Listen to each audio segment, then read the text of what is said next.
ಬಳಪ ಹಿಡಿದ ಭಗವಂತ ಇರುತ್ತಾನೆ ನಮ ಸುತ್ತ ಅವತಾರ ನಾನಾ ರೂಪವೋ ನಮ್ಮೆಲ್ಲ ಹಣೆ ಬರಹ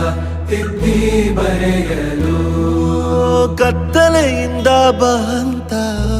ನಮ್ಮ ಕೈಯ ಹಿಡಿಯುತ್ತ ಕರೆದೊಯ್ದ ಬೆಳಕು ತೋರಲು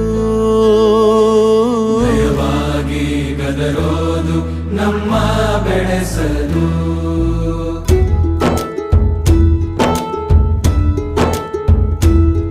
ಭಾಷೆ ಅಮೃತ ಕುಡಿಸೋ ತಾಯಾಗಿ ಭಾಷೆ ಅಮೃತ ಕುಡಿಸೋ ತಾಯಾಗಿ ಭವಿಷ್ಯ ಬರೆವಂತ ತಂದೇನೋ ಆಗಿ ಬರೆವಂತ ತಂದೇನೂ ಆಗಿ ಚಂದದ ಜೀವನನ